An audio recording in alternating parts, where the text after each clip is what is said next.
আমাদের আগামীর ভবিষ্যৎ, আগামীর প্রজন্মকে আপনারা যদি এভাবে নষ্ট করে দেন, তাহলে সাকরালের সচেতন মানুষ আর চুপ থাকবে না, আপনাদের ঘরের টিন পর্যন্ত খুলে নিয়ে আসবে।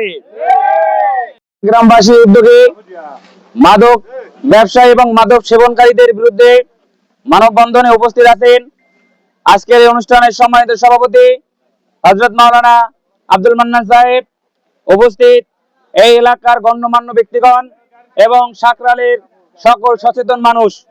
আপনাদের সকলের দৃষ্টি আকর্ষণ করে বলতেছি, আমরা অনেকেই জানি আমাদের সমাজের ভিতরে কারা এই মাদক ব্যবসা করে এবং কারা এই মাদক সাপ্লাই দেয়, তাদের কারণে আমাদের এই আগামীর ভবিষ্যৎ প্রজন্ম, যারা এই দেশের আগামীর কর্ণধর, তাদেরকে যারা এইভাবে নষ্ট করতেছে, আমরা ইতিমধ্যেই লক্ষ্য করতে পারছি তারা আমাদের এই অনুষ্ঠানের এই মানববন্ধনের আশেপাশেই অবস্থান করতেছে।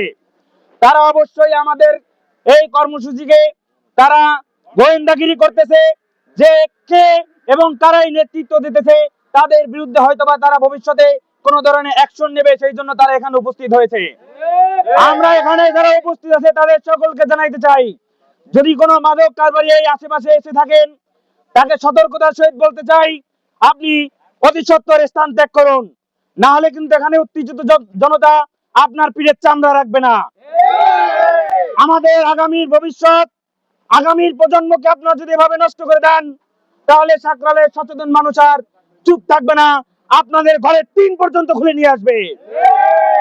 আমরা বাংলাদেশ প্রশাসনকে বলতে চাই, আপনারা যদি এই সাকরালের দিকে আপনাদের দৃষ্টি না দেন, এই সাকরাল যদি এভাবেই নষ্ট হয়ে যায়, তাহলে এই সাকরালের সচেতন মানুষ যারা আছে তারা কিন্তু আইন তাদের নিজের হাতে তুলে নেবে।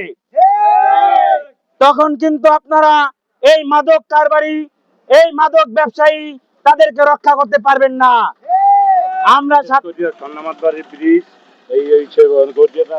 আমরা সাকরালের মানুষ সচেতন, সেই জন্য আজকে মানববন্ধন কর্মসূচি পালন করতেছি। এটা একটা মাত্র নমুনা।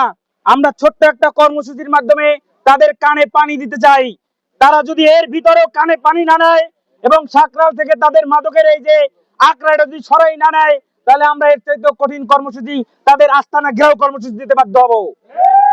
আমরা এই সাকরাল মডেল বাজার থেকে সনমতবাড়ি এই রাস্তা, উত্তর সাকরালের মৌলভীবাড়ি থেকে পেনাতলির ওই চিকন রাস্তা, আমরা কিন্তু জানি কোনখান থেকে কি হয়, এবং দক্ষিণ সাকরালের নদীর পার আমরা কিন্তু কোনোটা জানি এমন বাকি নাই যে আপনাদের আস্তানা কোথায়।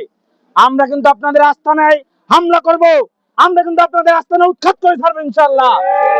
আমি কথা বাড়াইতে চাই না, আমি আপনাদেরকে এক নাম্বার হুঁশিয়ারি দিয়ে যাচ্ছি, আপনারা যদি অতি সত্বর এই মাদকের কারবারি এই সাকরাল থেকে না সরান, এই সাকরালের প্রত্যেকটা সচেতন মানুষকে নিয়ে আমরা ঐক্যবদ্ধভাবে এমন আন্দোলন করে তুলবো, আপনাদের বাপ দাদার ভিটা ছেড়ে এই সাকরাল ছেড়ে পালাতে বাধ্য হবেন ইনশাআল্লাহ।